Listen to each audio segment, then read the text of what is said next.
So today's video topic isn't a huge topic that should take too long, so I did kind of want to throw a little bit of a mini Yoshi review into the beginning of this video because that is the current Nintendo game that I'm playing. It's probably the game that a lot of us are playing, Yoshi's Crafted World, which just released a few days ago on Friday the 29th. And you can see some of my gameplay here, and you know what? I'm freaking loving this game. I mean, there's not too much you can really say about a Yoshi game or Yoshi's Crafted World. It's pretty obvious what you're going to get. A fairly straightforward kind of Yoshi cutesy platformer that definitely starts off pretty easy. And to be fair, I'm only into the third world and the game has not started to get very hard yet. But if it's anything like Yoshi's Woolly World on the Wii U, there's a good chance this game is going to start to kick my ass pretty soon because, man, Yoshi's Woolly World got so damned hard. It was actually impressive how hard they managed to make that game, so Nintendo really has a great way of sort of hiding this crazy, challenging difficulty level beneath the veneer of like a really cutesy, cuddly, kid-friendly kind of game with the Yoshi stuff. And it's interesting because it's kind of the opposite of what they do with the Kirby games, for example, where with Kirby, it's also cutesy and family-friendly on the surface, but it's as easy as it looks all the way through to the end. Whereas, at least with Woolly World, that game got super challenging in the last few lands, in the last few worlds, and, you know, like I said, I'm only a couple of worlds into Crafted World so far, and the challenge has not really ramped up too much. A little bit here and there, but nothing too severe. But at the end of the day, this is a great game. I mean, honestly, the other game that I'm spending my time playing right now is Sekiro: Shadows Die Twice, which is actually kicking my ass. And so coming to Yoshi's Crafted World, sorry, it's been a nice change of pace, and it's been almost like a good therapy session to step away from Sekiro and do something nice and relaxing like Yoshi. The first night we had it, my girlfriend and I actually played it on co-op for a few levels, which was a ton of fun, and also added a different kind of level of challenge to it, but we really had a blast doing that. So yeah, I just love platforming games in general, and obviously I adore Nintendo platformers. And so I think that Yoshi's Crafted World is pretty great so far. You know, they make pretty cool use of the cardboard environments and the fact that you can kind of flip the levels around for some sections and kind of see behind the scenes of what it looks like on the other side of the cardboard world, which is really cool. They have a couple really neat mechanics that play into that. Overall, it's very similar to Woolly World. You're just Yoshi eating Shy Guys, getting eggs, and throwing them the same way you threw them in Woolly World, only with a little bit more freedom, and you're just going through a bunch of crazy lands that are themed like cardboard. So it's not really doing anything special, but as far as just having a quintessentially great Yoshi Nintendo platformer, that is what it does well. And like I said, I am very much enjoying it.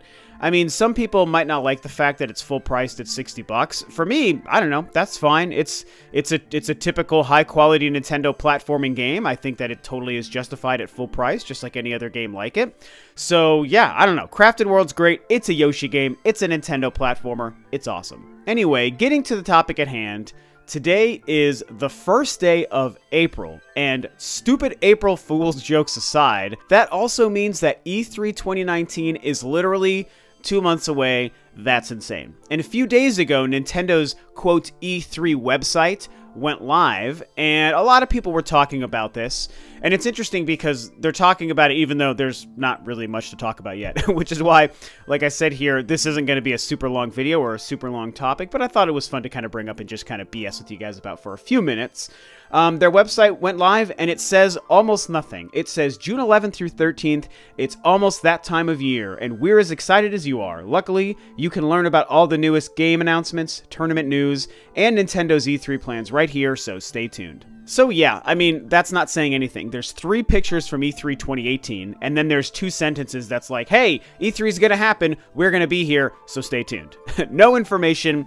To be fair, they did mention not only newest game announcements, but also tournament news, and so that's why I kind of wanted to riff for just a few minutes here on the fact that we're starting to get hyped for E3. This does get me excited for E3 and for Nintendo at E3 specifically, and maybe a couple of ideas bouncing around my head about what we might actually see.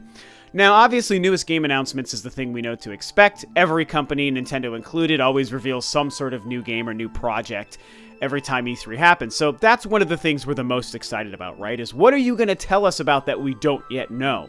I want to finally frickin' see Pikmin 4, man. I said this on Twitter. Yoshi is weirdly making me think of Pikmin, and I really just want to play a goddamn new Pikmin game, and Pikmin 3 is so good. Give me that Pikmin 4, Nintendo. I know you're working on it. So I'd love to see something like that happen. What's interesting is, of course, they bring up tournament news, and I think most of us knew to expect. They're probably going to be doing some kind of tournament at E3. Nintendo has been great about constant tournaments for their multiplayer games the last few years, including at E3.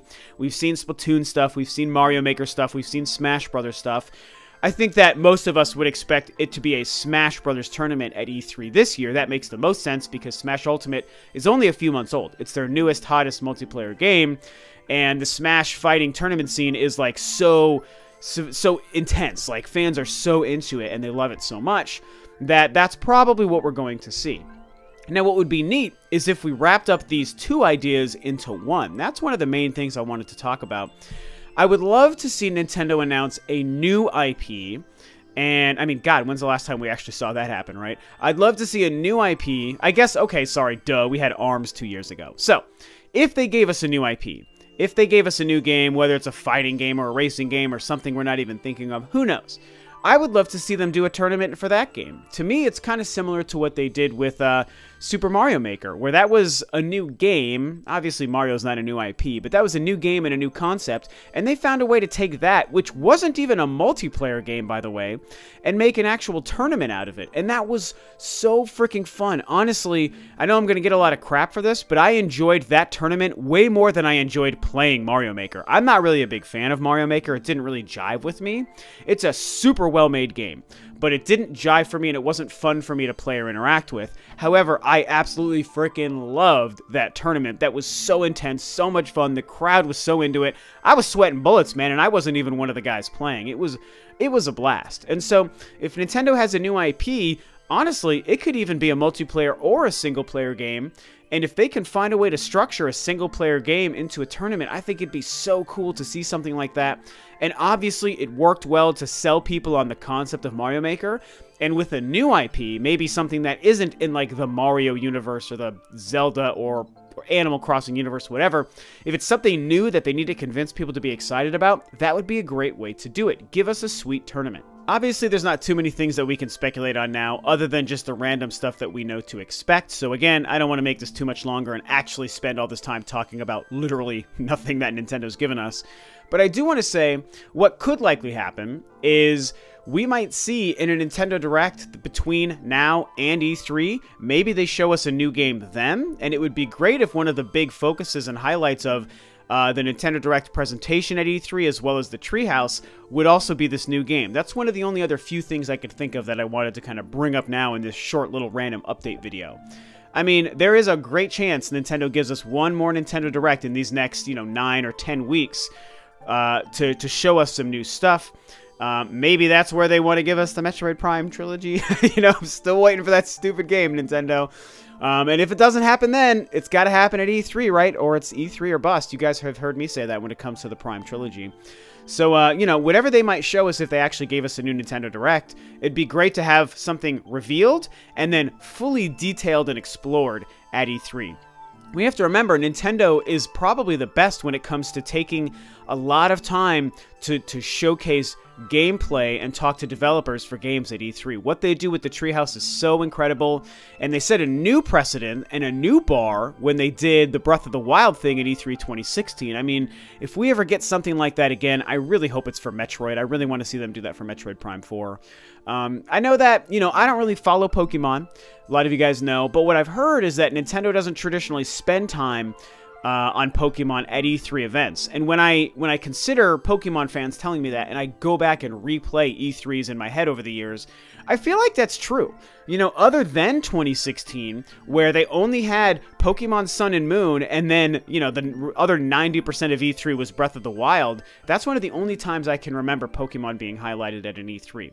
But I could be wrong, and I might just be, blanking it out, because as soon as Pokemon comes on, I usually kind of typically tune out, No offense to Pokemon fans, and I even said I am going to be playing Pokemon for the first time this year ever, but I've never paid attention to it or cared, so I can't really remember off the top of my head if that happened. So, we know Pokemon's coming out at the end of the year, the Sword and Shield games, so would we see them talk about that at E3? I don't know. I want to say that I doubt it, simply because you guys, you Pokemon fans, have told me that Nintendo doesn't typically do that, and it seems to ring true with my memory of most E3 presentations.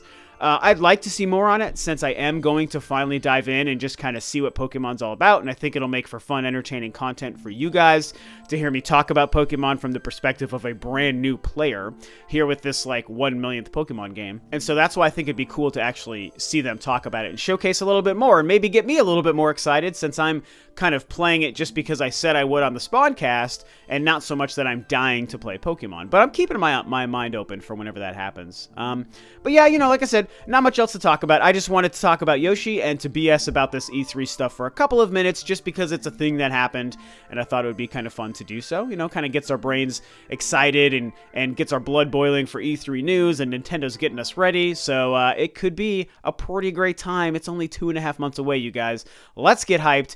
And with that, this video is a wrap. Please talk about your thoughts, your feelings, your excitement. What do you expect at E3? What do you not? What do you take away from this stupid little page that has literally 2 sentences on it? Whatever you think, discuss it below. That's it for me. Thanks, of course, as always, for tuning in. This is Rob of Ro2R, and I'll catch you next time on another video.